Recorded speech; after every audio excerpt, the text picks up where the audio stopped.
C'est au départ de Pernod-Brec que nous démarrons cette troisième journée avec un programme identique à la veille, 50 km et environ 1000 mètres de dénivelé. Le Brac qui se trouve être un haut plateau volcanique à mi-chemin entre l'Aveyron, le Cantal et la Lozère. On prend le départ avec un temps maussade, mais ni pluie ni vent.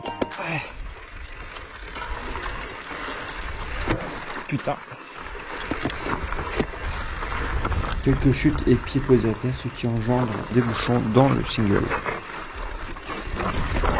Il y a trop de monde. Première grosse descente bien étroite pour Montfort et c'est tenu en 4-8 au niveau de Javol. Passage d'une grosse roche, je tape mon cintre ainsi que ma main. Plus de peur que de mal, aucun dégât finalement. Merci. On enchaîne ensuite sur le mur de Javol, 1,3 km, 7% de moyenne, 90 mètres de dénivelé, donc c'est assez costaud. L'accroche est au rendez-vous avec les crampons des gros Maxxis mignons, ainsi que le dynamisme où je me surprends à bien appuyer sur les pédales. Qu'est-ce qu'il faut pas faire pour éviter l'eau? Après de longs chemins parsemés de flaques d'eau, bien exposés à la météo et surtout au vent qui vient à peine de se lever.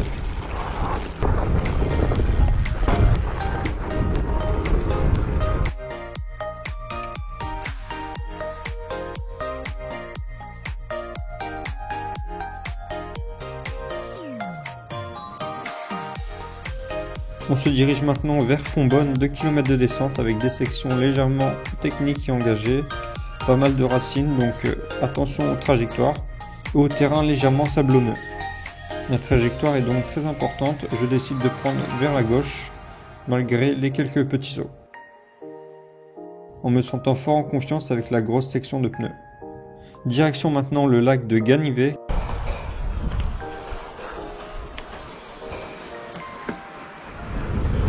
L'avant est beaucoup plus joueur, faut souligner. Merci. Merci pour les encouragements. Ouais. Direction maintenant le lac de Ganivet et son barrage que l'on va longer jusqu'au ravito.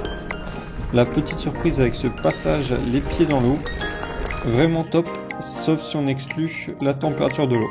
L'idéal ce serait sur la roue arrière, mais bon.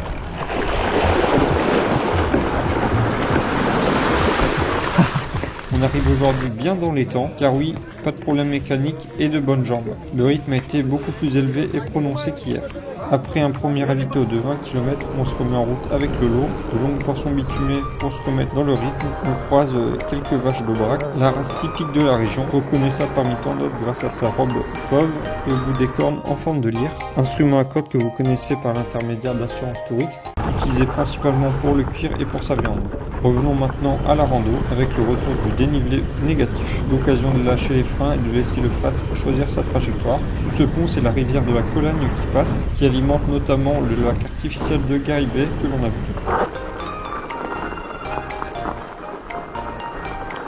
On va continuer à l'allonger pendant encore quelques kilomètres jusqu'à ce qu'on retrouve une belle grimpette.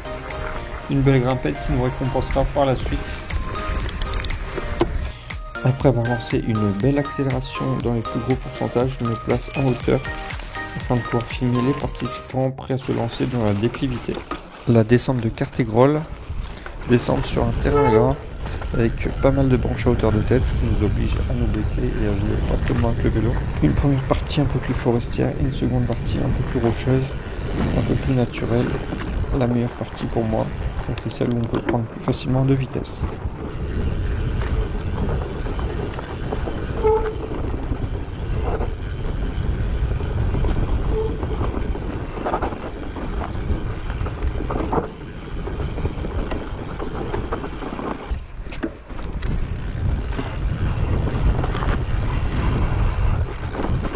Attention.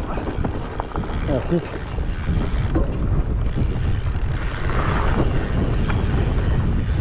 On a une sacrée vue là. Magnifique.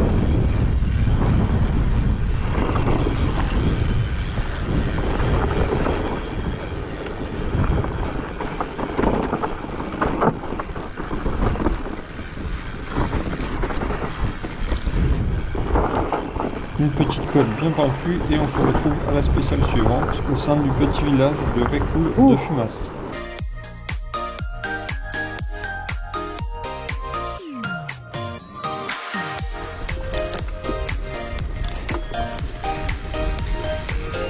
ce petit passage de type escalade, l'adhérence du FAT et le pignon de 50 vont être d'une très grande utilité et ce qui me permet de pouvoir passer assez facilement comparé à la plupart. Hop. Pardon. Merci.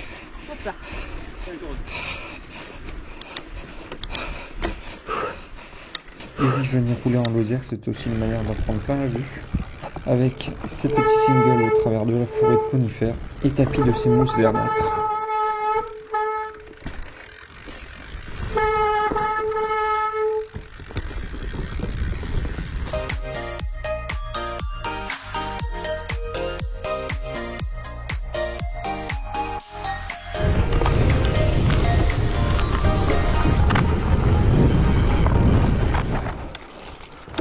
Là, on va s'amuser normalement.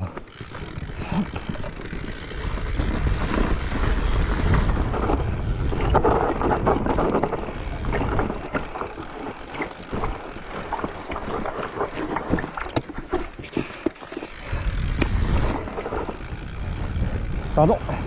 Hop là. Merci. On se met bien droit pour enlever la pente.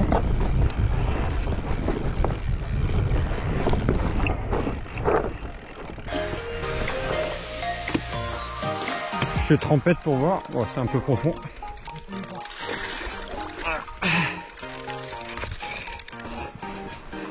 On effectue ces derniers mètres en forêt, éprouvant par le manque de vitesse et la pente. Heureusement, on a à notre connaissance l'arrivée proche du deuxième ravito.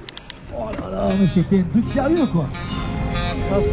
Allez les gars, bravo, c'est bon, vous pouvez lâcher l'Arnaud. L'occasion de remplir la gourde, manger un bout et repartir de plus belle. Malgré notre stature rando, on arrive clairement avant plusieurs chronos, de quoi aborder la suite calmement.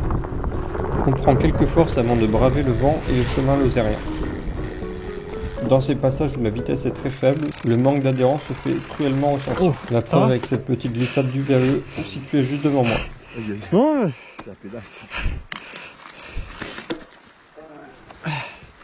La sinuosité des singles me permet de pouvoir m'exercer un peu au nose-turn, une technique que je trouve bien pratique pour se repositionner dans un chemin et pouvoir repartir correctement.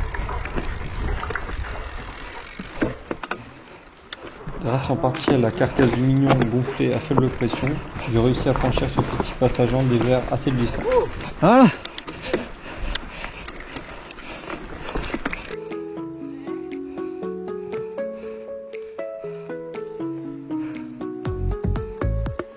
À droite, il y a du barbelé.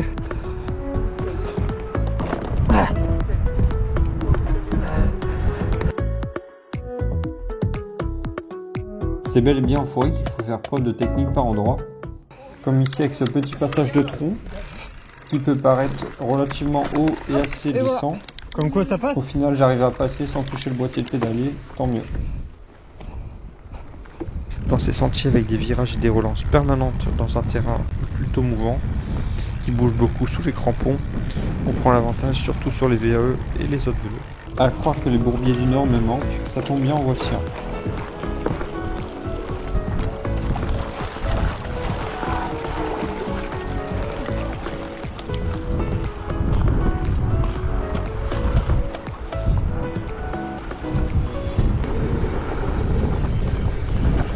Et oui, bien sûr, la glissade, elle fait partie avant tout du spectacle. Un changement de direction et c'est la correctionnelle.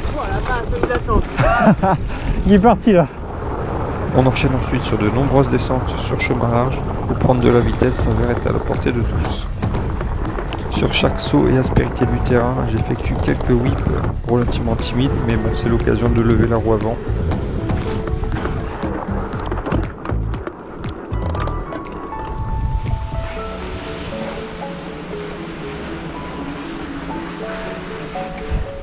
Dans ces 10 derniers kilomètres, on finit tranquillement, avec un goût amer que ces 3 derniers jours ont déjà terminé, mais clairement content de pouvoir clôturer cette sortie de 54 km aujourd'hui. Bon, hop. Allez. Ici, le dernier petit appui avant l'arche d'arrivée.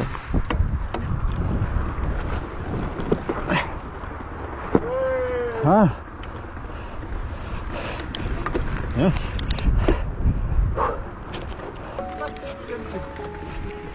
Prends bien à gauche. Et attention, il y a une branche à hauteur de tête, hein.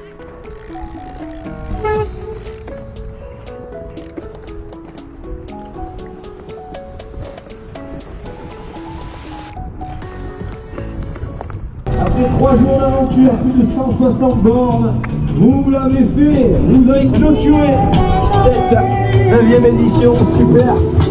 Nous terminons cette journée dans un temps honorable. On a quasiment gagné 1 heure sur le temps d'hier.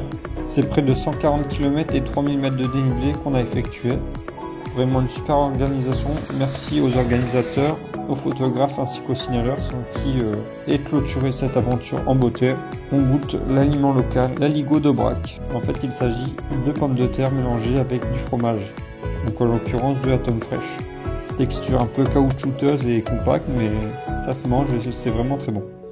N'hésitez pas à vous abonner pour suivre mes nouvelles aventures.